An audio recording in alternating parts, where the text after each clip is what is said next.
It's really noisy. Huh? It's pretty noisy. Peter says. Oh, This kind of screeching, kind of beeping noise. what's she trying to do with it? I don't know.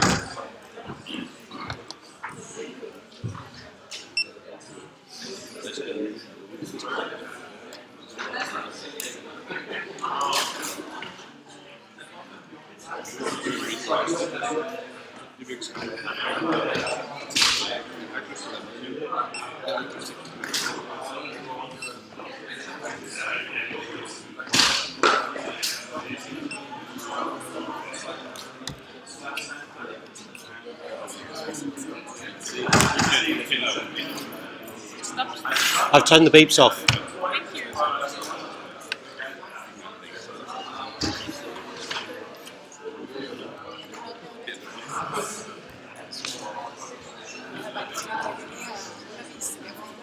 Yeah. Graham, Hmm? you think Loni could borrow your charger for her Mac just for a second? Yeah. For your Mac? Or is it? You're using it. You're using it? I am, but Can I use it for 10 minutes? Yeah. Then just leave it. Then I'll just. That's great.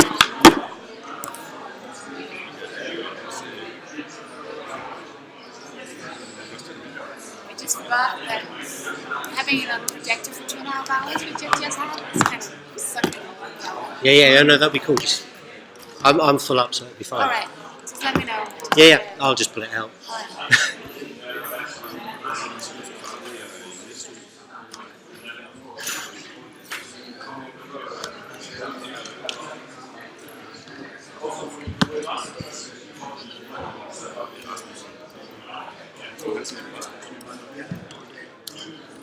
Det kunne ikke være sjovt at prøve at flippe.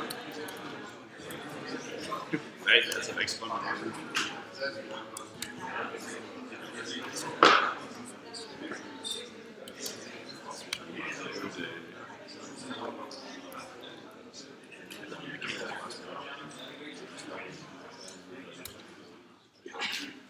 Skulle vi lave Robo Rally?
So, welcome everyone.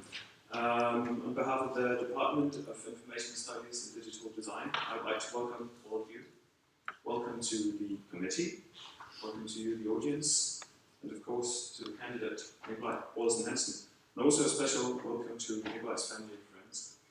My name is Peter Dalsgaard, and I represent the PhD program. And my job today is the smallest.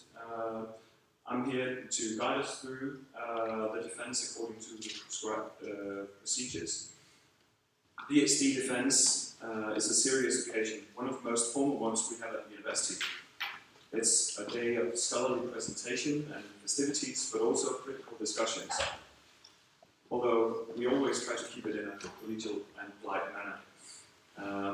Nikolai Olsen Hansen has handed in a PhD dissertation to the Faculty of Arts at Aarhus University entitled Materials in Participatory Design Processes.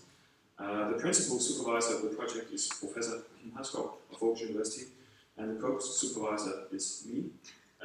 I'm also an associate professor here at Aarhus University.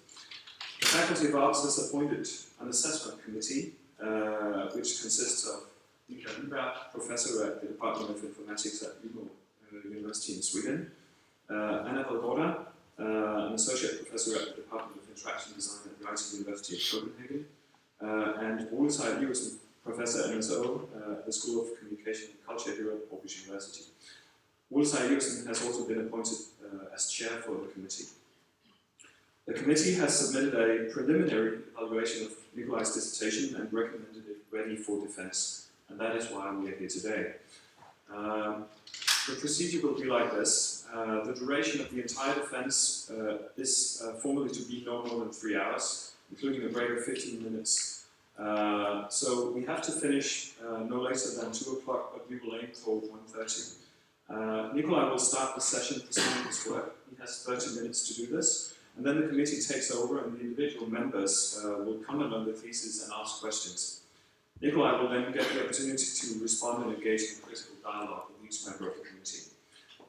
We have a short break after the first member of the committee. So first Nikolai speaks, then the first member of the committee speaks, and then we have a break of approximately 15 minutes, and then the 2 remaining members of the committee take over.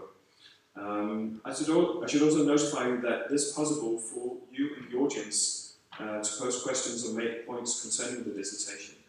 And if any of you wish to do so, please come to me and notify me during the break, and then we'll take these questions just after the break. And now, without further ado, I hand the word over to Nikolai. Thank you, Peter. All right.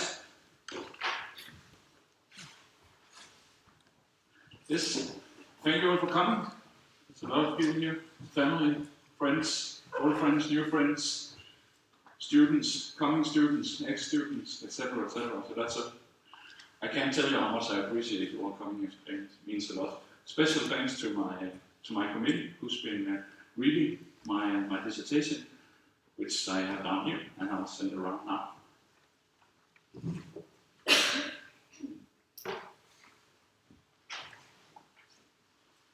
So,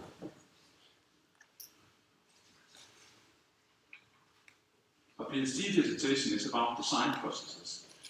It's about the process that leads to a product. So the focus is not so much on the product itself, but on the process that leads to the product. It's not the case in my view and in the view of all of us who investigate design processes that an idea for a design product arrives fully formed in the mind of a designer or someone who's inventing things. Rather, it's the case that you start from some broad theme and then work your way through this theme. You progress through the process, you learn things, you do things, change things, you test things. And it's the role that materials, all of those external resources we draw on in this process that this dissertation is about. So, when I talk about material, I do talk about these external resources that we draw on in the design. I talk about sketches, I talk about prototypes, and so on. And a crucial thing to notice here is that throughout the process, we do not only bring these things into the design process, we also transform them. So we bring in cardboard or prototype and we transform it gradually. So we're always in exchange with these materials, with these external resources that we draw on in design processes. Some of these materials we shape into early versions of a product. Others we transform in the search for the correct material to use, and others again are used to support the process of designing.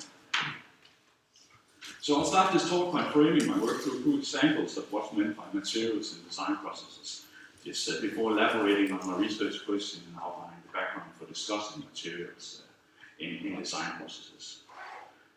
After that, I'll turn to more in-depth discussion of the contributions to the dissertation. And these contributions they aim to offer a design process perspective on materials, what materials do in design processes. And this perspective is based on pragmatism, American pragmatism, especially John Dewey's pragmatism, where I've been framing materials as pragmatic technology. But first, a short couple of examples to get the ball rolling. So, this picture shows something that all of you that do design is probably intimately familiar with, the workshop format. And what's crucial in this case is that there's some people participating, of course, but there's also a lot of different materials on the table. There's a big printed map, blueprint in this case. I'll return to this example later. There's some post-its, there's some pens, etc., etc. So the example here is drawn from a workshop called the Living Blueprint Workshop, which was held during the building phase of the beautiful new library down on the harbour, Dublin, or Dublin, depending on how you say it. And the librarians who participated in this workshop, they're talking to each other, of course, but they're also transforming the materials as part of this developing of an idea for the new library. So you might say that in this case, in this workshop, it's not just the librarians who are collaborating, they're also drawing the materials into the collaboration. So the material is structured and supported the work of the librarians in the workshop. And in design theoretical terms, we would say that they're exploring a wicked problem. They're progressing through the exploration of this wicked problem by using the materials. Of course, the materials do not have a special priority here. The focus is as much on what the librarians say and do, but my specific work here has investigated well in this process of exploring a design idea and developing, let's say, a design idea. What role does the materials play there? Here's another example, and one of you at least might recognize the picture. This is my supervisor, Kim Hesgaard, who's doodling on a whiteboard, on top of which we projected a 3D model of an idea for a building at Odenplan in Stockholm. Now, this was part of an architectural suggestion, and it didn't win the competition, as far as I know. So it never actually came to be the project we are trying to do here. But the point is that we are using a combination of classic physical materials, whiteboard and board markers, together with a projection of a 3D model, a digital material, if you will, to facilitate this process of exploring a design. A last example, and this is just to run the range of different materials to talk about in the dissertation. I won't go through it step by step, of course. For those of you who haven't been at a PhD defense before, that would be a somewhat dry exercise. So I'll just give some examples, and these are all drawn from the dissertation. The last example I'll mention is coding. We also include code as a design material. It's a digital material, and at least metaphorically, people in the field have been talking about code as a material because you can shape it, you can transform it, you can use tools to interact with it. So,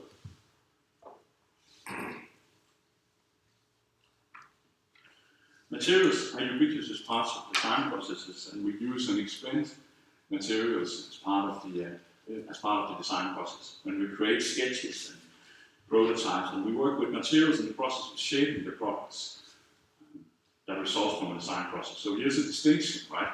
There's a distinction which we might draw an initial distinction between the material we shape products out of and the materials that we use to support the thinking process.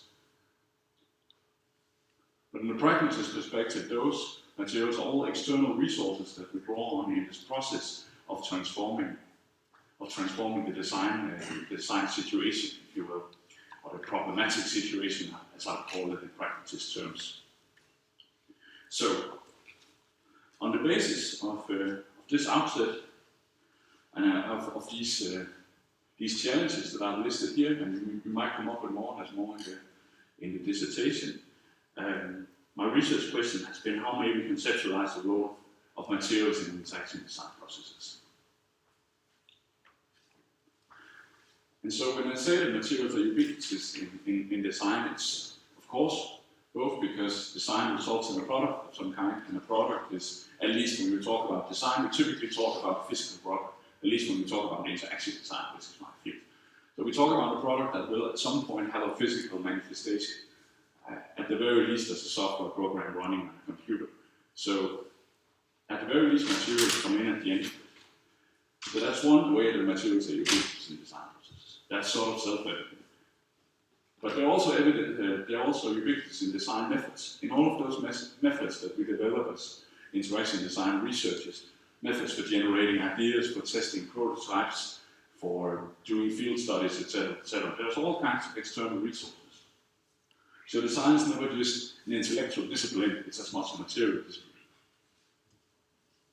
Last, designing together with users, and this is combined with what I just said about methods. When we do workshops where we collaborate with users, as you saw in the librarian example, well, we often use materials to facilitate that collaboration. For instance, we might create a prototype, a physical version of an intended product, in order to test with the users, to give them an idea of what the product will be before it's actually deployed. So my work, and that's quite important to notice here today, I focus on the role of materials.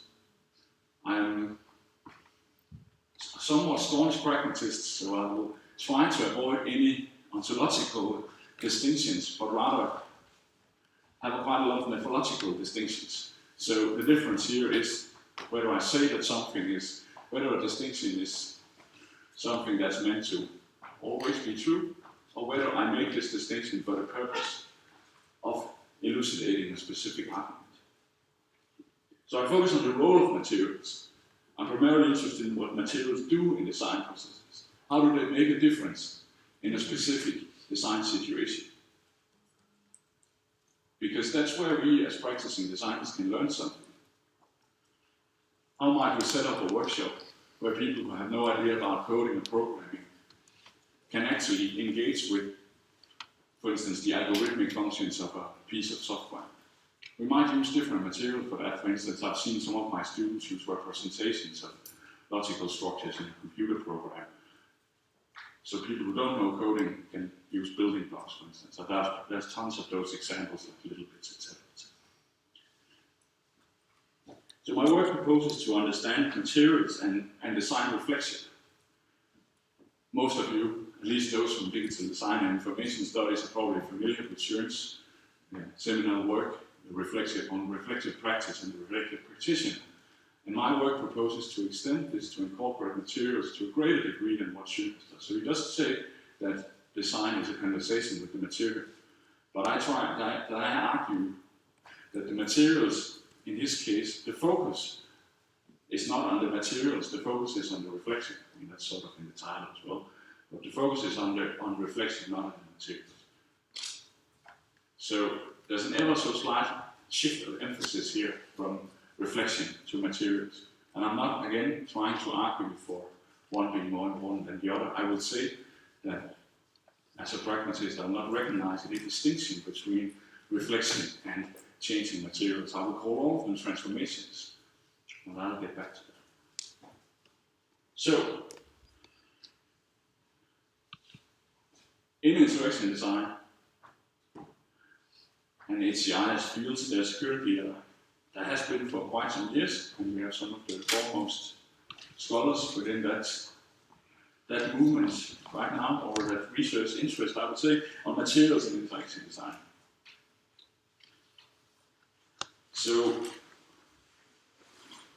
we might say that this interest has been, this research interest in materials and materiality has always been there. We've always been interested in what can computers do and what can't they do, how might we create better systems, etc. But we're now faced with a situation where a computer is not just something on a screen, something on a mobile phone, but rather can be embedded into everything. We've seen lots of interesting examples of shape-changing interfaces and so on, and this has led to a lot of discussions of what does this do to the idea of the computer as a material thing? Because it's always been a material thing, of course. I mean, it's right here, right? But now, as we can get computers in so many different shapes, physical forms, well, the research interest evolves and it becomes apparent that maybe we want to discuss the computer as a material thing. So that's one aspect. This has been coined a material move in interaction design, and HCI examines what this might mean for how we can understand computers and what experiences we might have. At the same time, materials support design processes through sketching and prototyping. That's the other research strand that I try to incorporate. When we look at design processes, there's lots of research in sketches, and you can probably find out, I'm guessing some of the oldest research in design processes is probably about sketching. It's sort of the prototypical design activity. So this interest is also evident in my work. So, based on that, the research question and the background, which I just illustrated, my dissertation makes 4 contributions. First, a review of how materials has been conceptualized in interaction design. You might have noticed that I sometimes say interaction design and HCI, but that's because while we all like to draw clear distinctions, sometimes we all oscillate a bit between the two fields. So I will say that my review is about how materials has been conceptualized in interactive design. Although some of my papers are from, for instance, Nordic Eye, just to clear up that bit of confusion. The second contribution is an understanding of the role that materials play in design processes when viewed through the lens of pragmatic technology, when viewed through the lens of John Dewey conceptualizes technology in a broad sense. I'll get back to that later. First and third, an investigation of how participation is described and unfolds in design processes. And all of these things have been illustrated through a set of research through design cases. So that's broadly the contributions of the dissertation. These contributions have been delivered and shaped through 7 papers, research papers, published at the Nordic Eye, the Media Architecture Biennale, and also 2 journals, the International Journal of Human-Computer Interaction and Co-Design. I'll not go in details with these papers, but they all investigate aspects of my research questions and my research interests. Probably hard to read as well. This is perhaps a better overview. It shows how, when you do a PhD dissertation, you can't, well, when you do a paper-based PhD dissertation, you must by necessity explore different aspects in different papers. But there's simply not room for the entire argument in one 10-page paper. So what I have been doing, and what I will claim that everybody else who does a PhD is doing, is explore different aspects of their research interest through different papers. It also means developing your work over time and publishing on parts of your subject, right? Conduct a series of scientific inquiries, and those are manifested in papers. That comes with a lot of advantages. I mean, I get feedback on my research immediately, and not all of these got accepted in the first run, so sometimes the feedback was negative, but perhaps in a constructive way, hopefully.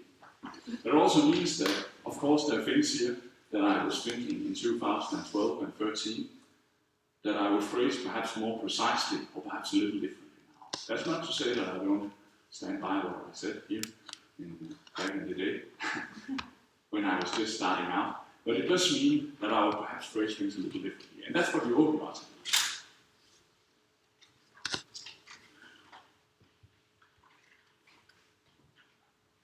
So now I'll comment briefly on the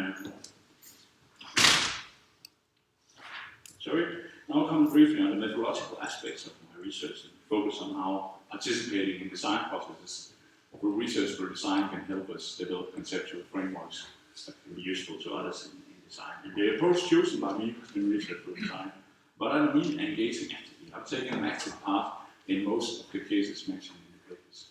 There's a literature review where, of course, I was one of the persons who were doing the literature review, but I was not part of the design process there. But apart from that, I've been engaged in the design processes.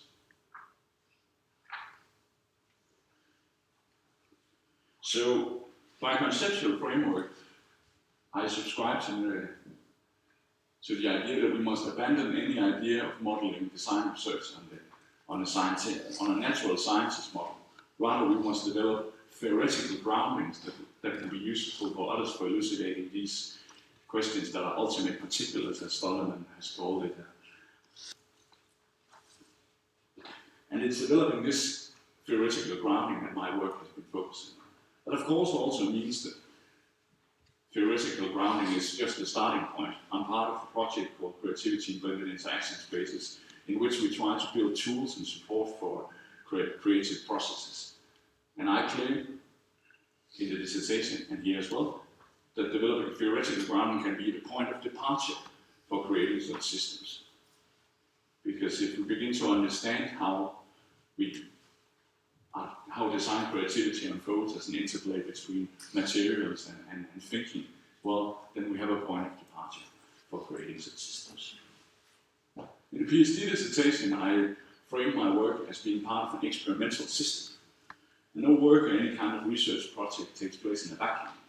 It's not the case that my work has been an island where I have got 3 years and I sit all by myself and I make any choices I want to without any sort of outside influence. Rather, and the idea of experimental systems is born from Heinberger.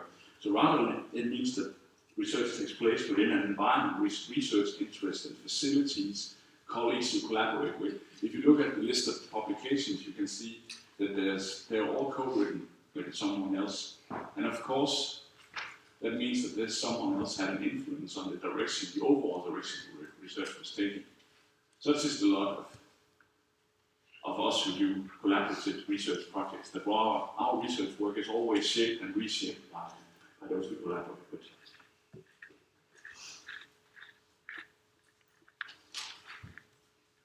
So to be blunt on experimental systems, I would say that if I doing the same project at, for instance, UMO University or ITU, would of course have been similar because I had these research interests, but not quite because I would be collaborating with other people. I would be part of other larger research projects, etc.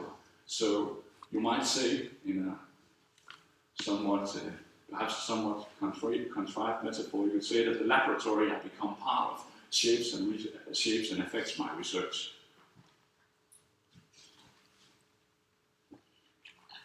So, in my PhD work, I've drawn upon and developed Dewey's philosophy into a conceptual framework for understanding materials and design processes.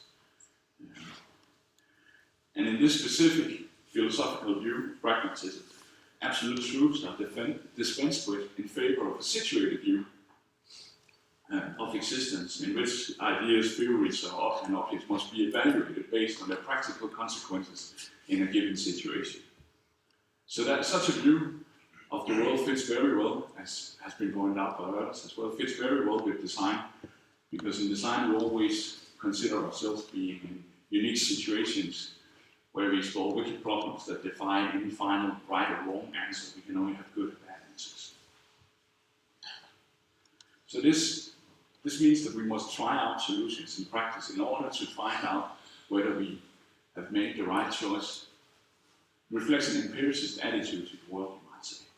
And this is a quote from Charles Sander Peirce, which is what has been called the pragmatic maxim, that basically says that we should consider what affects our conception, so our understanding of a phenomenon, what effects does it have on the world if this is how we understand it. So that means that any absolute truth must be dispensed with in favor of a more situated. I'll briefly, super briefly, and I apologize to people who've heard this before, go through pragmatism before getting to the last part of the talk. So, in the view of Dewey, we are always in a flow of existence. Everything is flowing around us. The world is moving, I'm moving with it. So I'm an animal or an organic species in an environment that flows around me. So right now, as I'm standing here talking, I'm affecting my environment, at the very least by consuming some of the oxygen in the room and absorbing a lot of heat into my body. But you're also here, right? You're affecting my performance, you're talking, you're listening, you're drinking. So all around us existence is flowing. And in Jewish view, this is what we call experience. It's this flow of being in the world as it flows by us and we flow through it. We're always in exchange.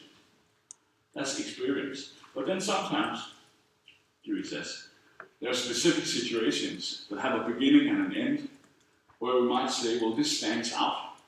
There is something here that we can't just flow through. We have to make it an object of inquiry. That's what he calls an experience. So it is between experience and an experience.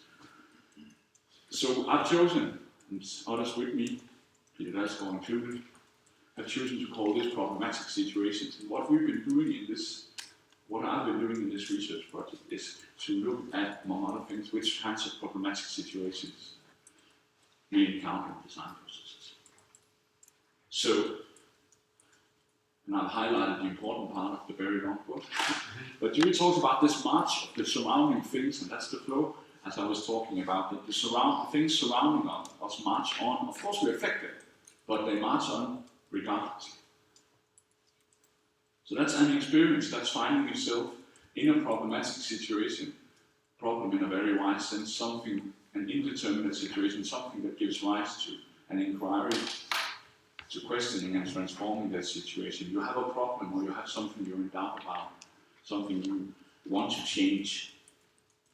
And this doubt and changing the situation is what Dewey calls inquiry and transformation. And inquiry is the directed and conscious attempt at changing the situation. So for instance, let's say that my laptop doesn't work. It can't show here, there's no picture up here. I will start changing things around. I'll be thinking, learning, but I will also be changing the parts of the situation that constitutes my external condition. So we progress through one of these problematic situations. We start at one point, and as we learn more and more about the situation, we gradually transform it. And sometimes, of course, we have to give up, but most of the time we arrive at some end of the situation. And the focus in my dissertation work has been on transformation and technology. So transformation is not just your hands, it is any sort of external resource that you might draw on to scaffold this transformation of the situation. So you draw on external resources, and that's what Dewey calls technology. And in my work, I've cast materials as technology. So the question is basically, how might different materials help us transform the design situations we find ourselves in? How am I for time, Peter? Fantastic, thank you. All right, so super brief example. This is the block one, but this is the pictures that a group of architects created back in 2007, I think, maybe 6. And we did a large-scale project together with them. I showed an example at the beginning. But this is what we had. We had these pictures, which are architectural renderings of how the building might look. You can judge yourself whether it looks like that. Maybe they change the plans later. But what we also had at our disposal for this workshop, where we wanted to involve librarians in design for a place that doesn't exist yet, is a big blueprint. So we created a workshop aimed at involving people in a place that doesn't exist yet. We wanted them to relate specifically to the building, which had so far only been discussed in a sort of abstract way, saying this entrance area should be nice, it should also be non-stressful, and there should be the available information. But how exactly does this unfold? So there we have the example that I started with, saying that we start from some sort of broad idea that we work through the problem, becoming more and more specific and changing it more and more around. So we did this workshop where basically we had people enact future scenarios on this blueprint with small cardboard characters that they had created. This is a good example because, to be frank, for my limited time here, I have some good pictures of it. But you can find many other pictures of this this kind of work in my dissertation. So basically, we did future scenarios by saying this character, this character here, what would she do when she walks around? What would she do when she arrives here? So basically, a board game combined with a scenario.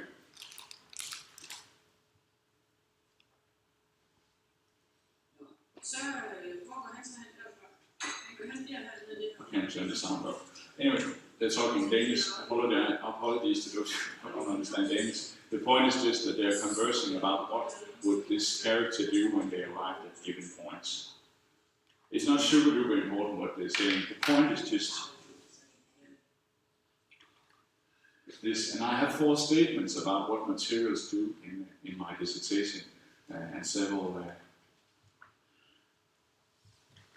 theoretical ways of framing it using pragmatism. Here I will just give the statements and tie them back to the pragmatism. Okay. So materials are part of problematic situations. It's not the case that the problem is only in your mind. It's constituted by the materials that are outside, that are in a workshop situation. So we might use that when we stage a workshop like this for setting up specific problematic situations. That doesn't mean that we choose what happens in the workshop, of course, but we can affect it. So materials are part of these problematic situations. And that's the same if you start from a material. If you take a materials-driven design approach, if you will, where you start by experimenting with the materials that you're using for design. Well, in that case, for instance, a new sensor kit or a new way of transforming lead, for instance, might become part of the problematic situation. So materials are always part of the problematic situation. They're part of the design space. And in a lot of classic design research, for various reasons, at least in interaction design and HCI, we've started from conceptual design. We've started at the end of the spectrum where we first do the sketches and then we get to the prototype. And that's, I'm sorry to those of you that I've taught before, that's sometimes how we teach interaction design as well here. We start by field studies, we start by sketches, we start by scenarios, and then we go to the prototype. But there's no rule system that says that there has to be that way. We might as well start at the other end of the spectrum. The point is that, though, that in a pragmatist perspective, that's still going to frame a problematic situation. This is the next one. Because we arrive at these problematic situations and then we conduct an inquiry. So how this inquiry might unfold is shaped by the materials as we shape them back. So the stage is set and you begin to experiment on the stage. Materials offer up potential transformations. Depending on who you are, of course. If I can't code, well, then that is not an available transformation for me. So inquiry involves through transformations. That, of course, also means that materials constrain design spaces. And constraints, as Mikael has pointed out some years ago, and has continuously been a good component for, constraints can also serve in a greater role. It's not the case that constraints are just a problem, they're also a creative opportunity. So materials are also constraints. By framing the problematic situation, they constrain the potential understandings you can have. But by offering up potential transformations, the materials also offer ways out of those constraints. So there's an intimate relationship between design creativity and materials. And that means, of course, the materials also give direction and shape to an inquiry. Materials suggest a path that inquiry can take. So, again, it's not the case that we predetermine where we're going when we set up a workshop, or when for myself, if I start by using a specific material, you're probably familiar with an artist saying, well, I've never worked with clay before, I'll try to see what I can do with clay. It's not the case that predetermines exactly where the product is going to end up, where the idea is going to end up, but at least it sets the direction, the initial direction. So, in summary, materials are ubiquitous in design work, and what I've been arguing for here is a symmetrical view of materials used for crafting products and in design thinking, because in the pragmatist view, they are all potential external results that we might draw in. I've investigated it through research for design, And I'm trying to argue that pragmatism might be a useful framework for understanding materials and interaction design processes. Thank you.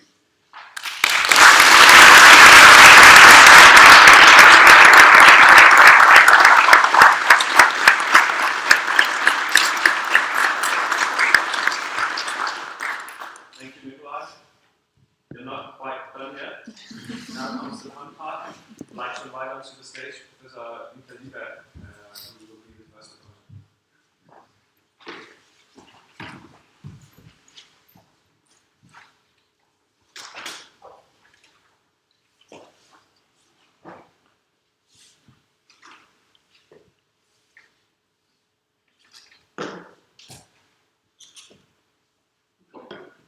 It's a very timely one, which is still most.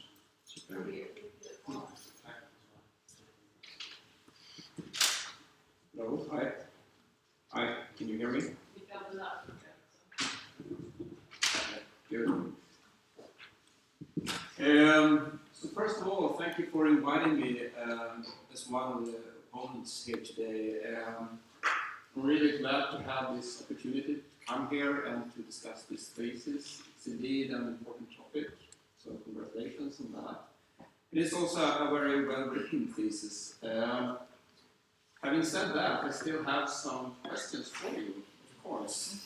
Thank you for the presentation. It was really nice, and I also think it covers many important aspects of your thesis. Speaking about many different aspects, and you showed the table from page 10. Maybe you can bring it up. Yes. Done? Yeah, exactly. Yes. So here you have an overview of the whole thesis. And you have sort of marked different places you have went to during this journey. I wonder two things, both sort of how you decided on the path through this table, and also why you decided to go into so many different aspects of the path. All right. Well, I'll take the last question first. So I'm not exactly sure that I agree that I go into a lot of aspects, but maybe we can return to that.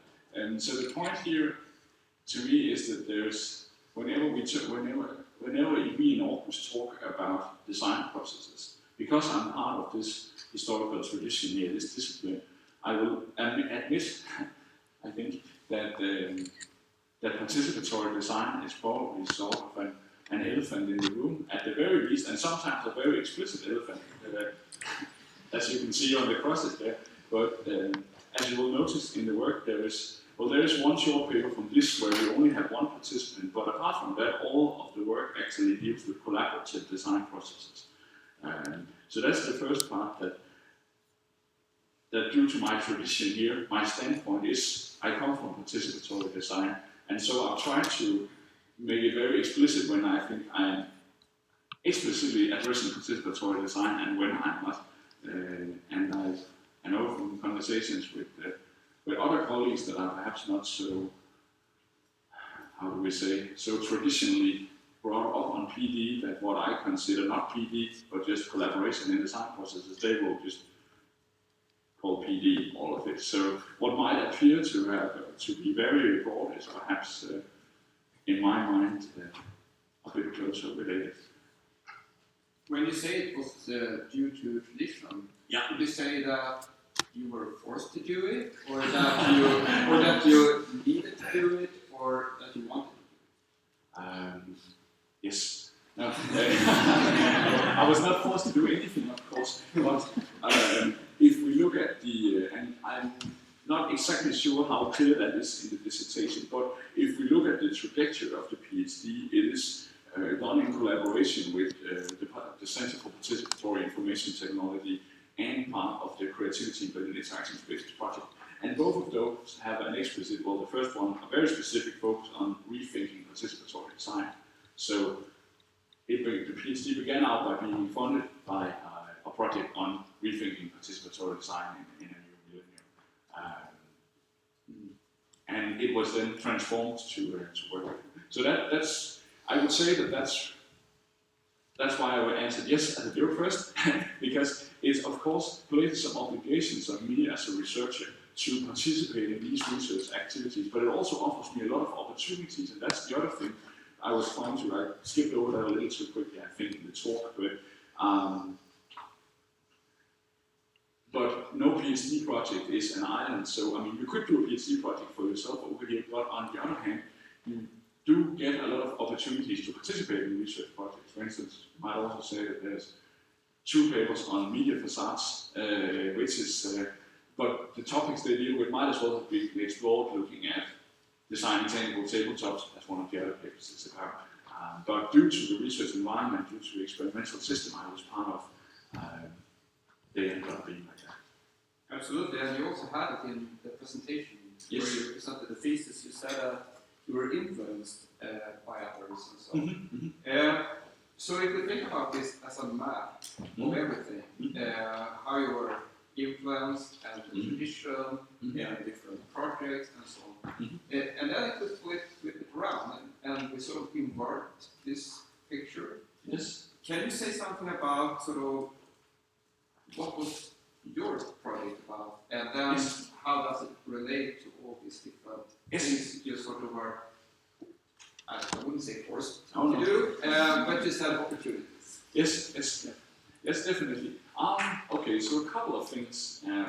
First off, let me just get that out of the way. There's the paper called Crafting Code in the Demo Scene. That specific study and environment is actually born from my hobby since I was 19. I guess it started in 96 or something like that. It's a bit murky, but anyway, it doesn't matter. A long time ago.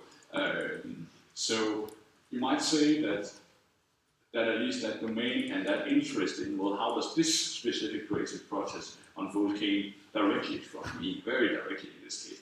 In the other cases, you could say that they are done, and if one went back and Googled, for instance, Odenplan on and Aarhus on Google Scholar, and now I'll be a little cheeky to me and some of my colleagues, you will find more than one hit. You will find several papers framing this project in different ways. Now, if you have been here, I can't remember when my colleague Ditte Bachspal defended, but you will see her framing the paper Odenplan, a media facade design process, see her framing that in a PhD about site-specific computing. So the case here is actually that all of these multi-author papers, they, to a certain extent, span multiple research interests. So, and now, I'm sorry, but maybe I didn't care so much in the Odenplan project about the site-specific computing aspect. I was only interested in the design process aspect. So I think that's the condition, at least, and I'm not senior enough to decide whether that's a good or bad thing, but I think that's the condition when you do a PhD, is that you collaborate as part of larger research projects, where your projects have to span multiple research interests. So what I brought to the table here was a specific interest in the very detailed micro-analysis of how the design process unfolded, which I was able to investigate. So I brought, you could say, the micro perspective, the pragmatist perspective, the interest in materials, and then the crafting code thing that I just mentioned here. It's a very long answer to a question, but sorry. Well, that's good. Thank you. Then I wonder, so you talk about research through design as your oral methodology. Yes. Does it cover all of this? Or, No. Or were there some different methods there? Yes, definitely different methods. So let's see now. Let's take some examples of things that I would say is quite clear-cut research for design. The first paper, I staged the workshop in order to elucidate the subject. That's quite clear-cut research for design. At the other end of the spectrum, we have the literature review, the diversity of participatory design research at PDC. That's a literature review. I wasn't involved in any design project or design case there. For those of you that don't know the paper, it's fantastic, go read it. But apart from that, we did a literature review of the entire PDC proceedings in that year span. So that's clearly not participatory design. Research for design. It's very much participatory. Then I would say that the paper I mentioned before, the crafting code paper, that's more of a participant observation method I used there, because he was during the process that he's coding something called demo on an older media, and that wasn't an experiment I stated, and I didn't participate in the process. I participated in other processes like it before because I'm part of the community, but here I was just observing him asking. I think he thought at some point I was asking stupid questions because he figured that Nikolai knows this has been out for some time. So perhaps you're right. I think you are right. Actually, it was a bit of a broad statement to say that my approach has been research through design, because clearly I've just mentioned a couple of examples where it wasn't. Okay. So you mentioned tradition, you mentioned the different projects and so on, and now you also brought up community, and that is also very closely related to what you pick as related research, and also how you frame your thesis in relation to other things, Yes. which has been done or is sort of currently growing in our field. For instance, the whole trend towards materials, materiality, and so on. Yes. At the same time, since you have this participatory design perspective, I wonder why other approaches hasn't been at least thought of or reflected on in this thesis, like during the 90s, for instance, especially maybe the late 90s, ethnographic approaches were really popular, and those researchers were also sort of paying attention to the objects or the tools or design materials. So in relation to those researchers, what would you say is the contribution here? Okay. See now. Let me start in one place. So I'd say, for instance, in relation to Agota Schön, I know him intimately well. So what he was doing could be considered an ethnographic study of architectural and design practice, and a few other kinds of practices. I would say that what I contribute there is a framework that gives a first-person perspective of this process of designing. I always thought that was the one thing that was lacking in Schön, was the first-person perspective. And I'm not sure, of course, that I've succeeded in giving that in the papers, because sometimes I talk about us as a design group as opposed to me as a singular designer. But I still think there's something to be said for doing this research through design approach. There's a really famous paper called Professional Account, which is sort of ethnographic account. And isn't that sort of a first-person perspective on things that you as an ethnographer go out there and trying to really observe and understand situations? Or would you say that you have an even sort of closer understanding? So I'm not familiar with the paper that you mentioned. I'll go read it. But I wouldn't say I don't like to say that I have a closer understanding, because that sounds dangerously like I have a better understanding, and I don't think necessarily that's the case. I mean, I wouldn't say that I'm a super great designer either. So I would say that any perspective you take carries with it a lot of drawbacks and a lot of advantages. And I think perhaps to be a bit self-critical, some of this, one of the things that could have been explored could have been to look at perhaps the same sort of design process from different perspectives. So I mentioned now the things that are not researched, for example, they're not exactly looking at the same phenomena as the ones who are researched through design. I would definitely agree with that could have been a potential strengthening of the PhD process. So now when I brought in ethnography is yet another maybe subfield or something, I wonder also in this map, who is your main audience? Who do you want to talk to? Yes. Well, I would say interaction design researchers. And that's, I made a small quip before about it sometimes being a little confusing that a lot of the papers are from Nordica. Two of the papers are from Nordica, and there's one from the International Journal of Human-Computer Interaction. but those two fields sometimes meet at least geographically, if not necessarily scholarly. So I would say my audience is interested in science research.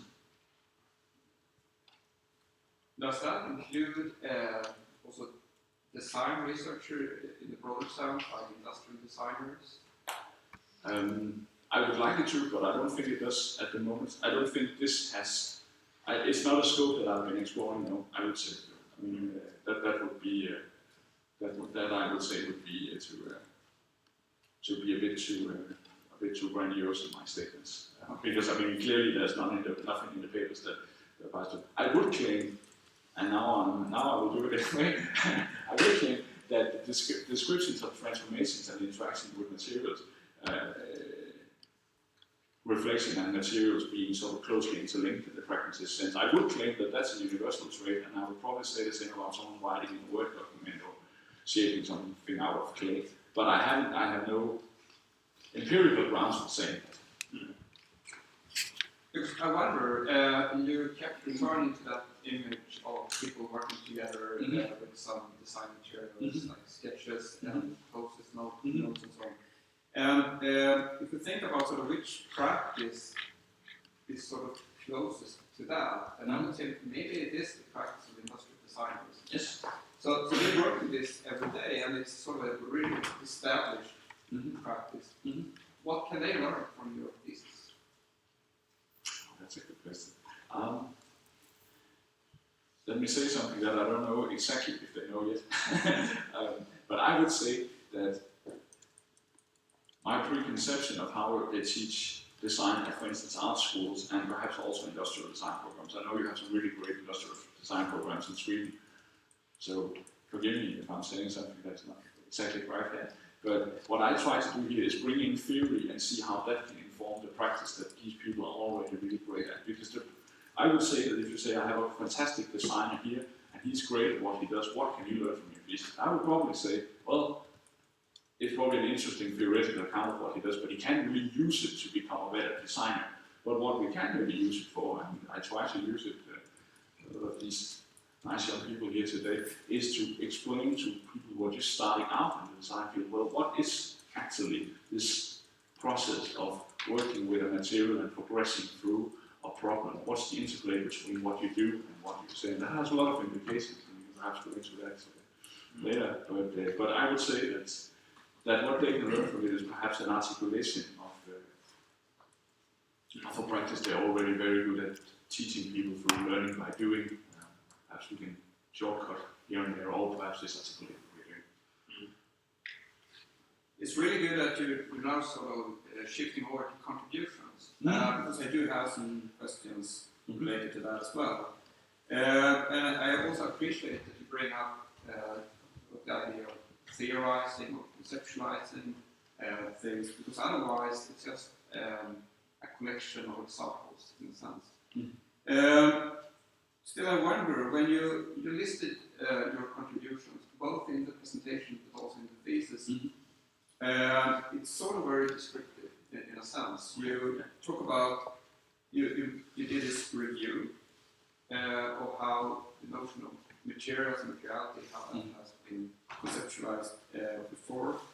And you say that you present this understanding of the role of materials in design processes, and you have illustrations, which is also sort of the level of the particulars when it comes to different research through design cases. But you talk about how you theorize as well. So maybe you can say two things here. One, how do you theorize? If you can say something about that, not just to say that I apply pragmatism, but how do you do that? How do you theorize? And the next thing I want to ask you about is, once you're done, what is the result in terms of, do you present a model, or what is it you present? And then not just sort of contribution, because it sounds like you just added to something. But what are the main implications? What needs to be changed in our field, given what you have constructed, Yeah. theoretical. Okay. Yes. Let's see here. Let's start by how do I theorize. So, do you mean methodologically or do you mean Conceptually. conceptually? Okay, yes. So I would say that my theoretical contributions, and I think I called them that in one of the papers, in the first one here on the list, is that I would claim that what I present is what have been called design considerations. So design considerations might be Jungian term framed as productive reflections in action that you can ask yourself. So for instance, I am now going to stage a workshop.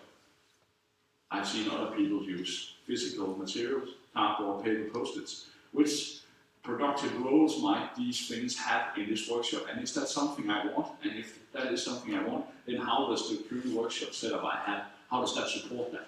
So basically, to go back to my own slide, saying, well, which transformations are supported how? Because as I said before, transformations of moving a post-it is probably something we can all do, but we might consider other sorts of transformations that we can all do.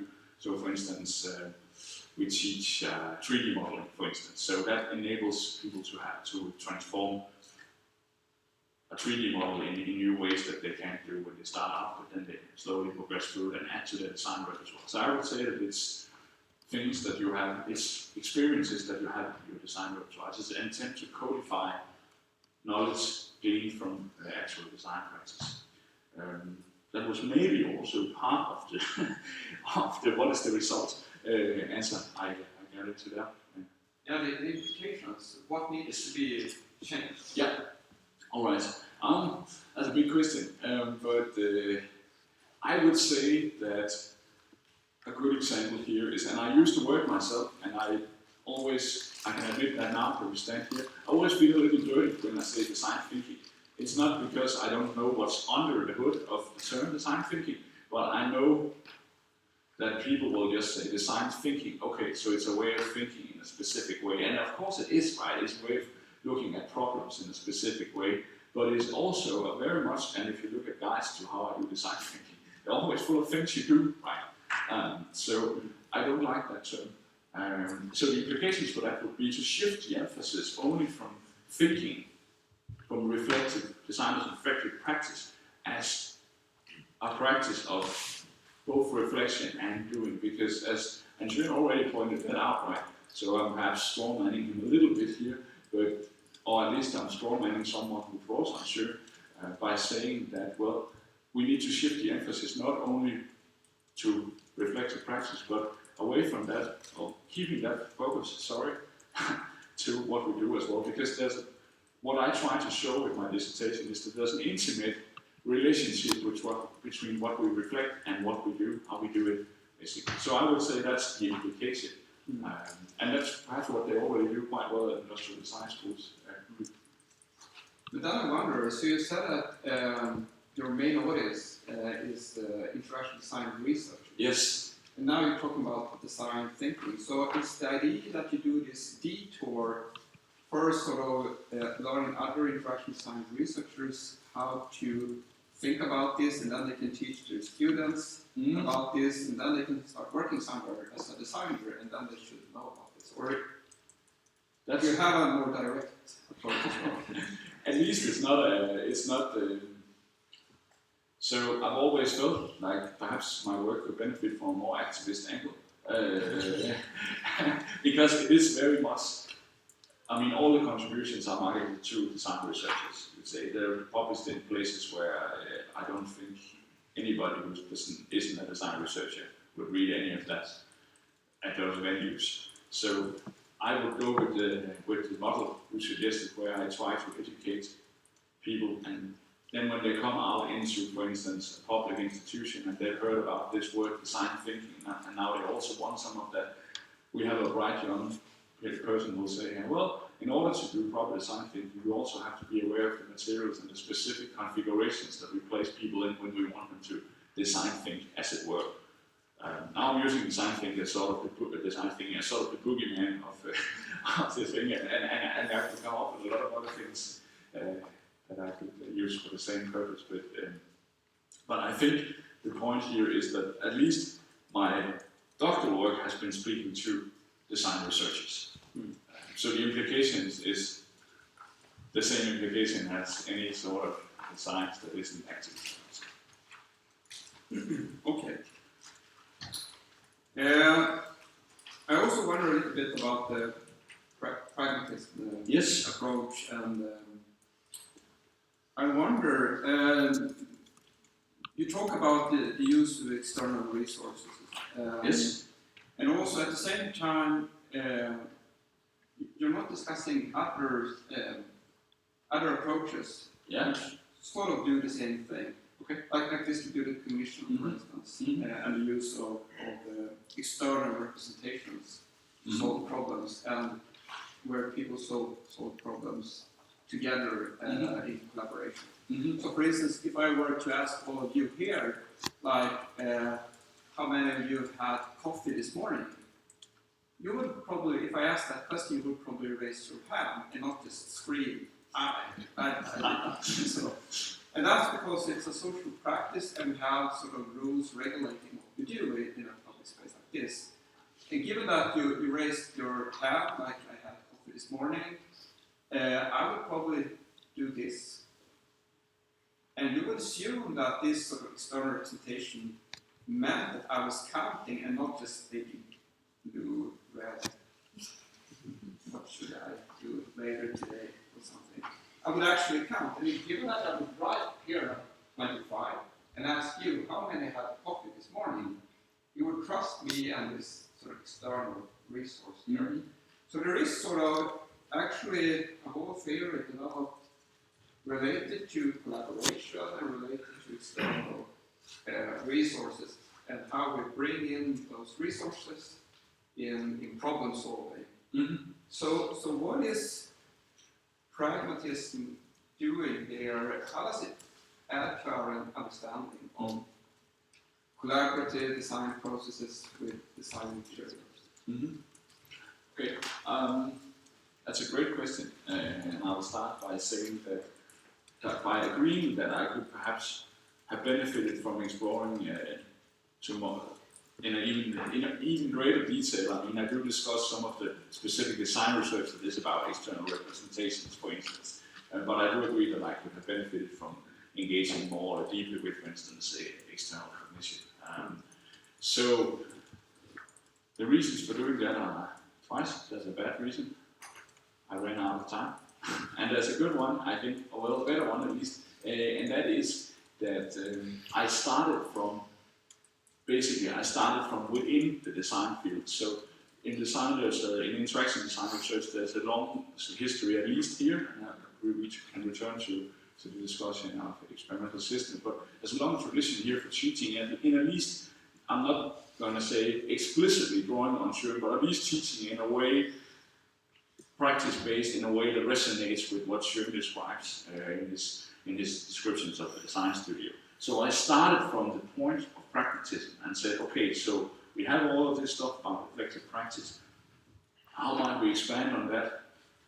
One way of doing that would go back to Dury, who, in my opinion, as opposed to Schoen, has some very explicit descriptions of how we draw on different resources. And in this case, it's not only physical external resources, it might be anything. So it might be, for instance, a theory that you might use as a tool here. So the reason for doing it is basically my starting point and how far I got. So speaking about your starting point, you had that pragmatism perspective already there from the start, or was it something you added? I would say I had it from the start. I mean, I have some early adventures in activity theory, which might have elucidated some of the questions you had before. But this goes all the way back to before my PhD started. I guess, and that's probably the weakness of embedding this way of thinking so deeply into our educational system, is that it might make very great master students. But perhaps I too have had at some times some problems sort of wavering away from that. I'll happily concede that I started from pragmatism. I did consider other things, for instance, actor network theory, and I have some unpublished attempts at activity theoretical analysis, which do offer some other perspectives. Two different things, but yeah, that was not really what you asked, so I can elaborate if you want to.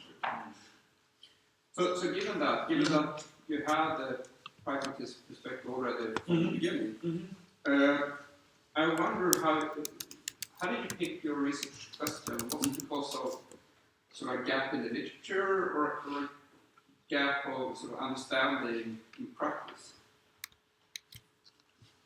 That must have been a gap in, a perceived gap at least, in practice. Now this is not, of course, the research question I started with. I actually started with a research question on, what was it? Yes, I took Schoen's notion of the generative metaphor where by seeing something as something else you generate ideas, and saying, well, how might materials be generative? So that's where I started, basically. So that's what I actually meant when I said that I started in pragmatism, specifically. Yes. Sorry, what was Okay. Okay. Finally, just a short thing. It was sort of a loose end in your presentation here.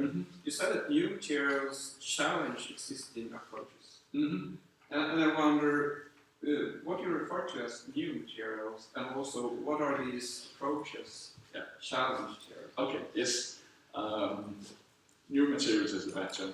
I'll start by saying that. But what we see now, and I mean, you have written on it yourself, I think, is that, for instance, this coming together of physical materials like wood and computation means that we have new possibilities of creating new sorts of products. And that's what Anna has, and Johan Westholm has framed as a composite material, or computational composite. So I would make the point that any technological development that leads to new possibilities for creating new sorts of products and experiences will challenge existing methods. A good example is sketching, for instance. So there are some things that sketching is really great at. For instance, as anyone who's trying to sketch will know that it's very good at expressing certain things, but expressing interactivity, for instance, or tactile experience, it's not very good at that kind. So if you begin to do experiences that are very tactile, then sketching is perhaps not the right kind of tool. So it challenges the usefulness of that method. You can say we need new methods as we get. We also need new methods, and the lit review and participatory design shows that when we go into new domains, right? But specifically here to your question, we need new methods, or old methods are challenges, perhaps a better way of putting it, when we have new conditions from those different conditions from those that the methods were created under. I would say that's a very long discussion on how methods come to be in the entire field. But, yeah. Okay. So with that, I think I'm done. So thank you. Thank you for this answer. Thank you.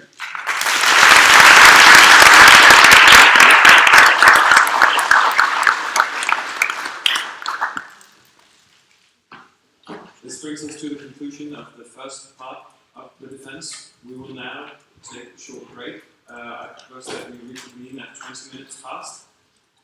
Do remember that if any of you in the audience have questions or comments regarding Nikolai's work that you'd like to raise in this forum, please come and talk to me in the break, and we'll get to those questions and comments immediately after. Thank you.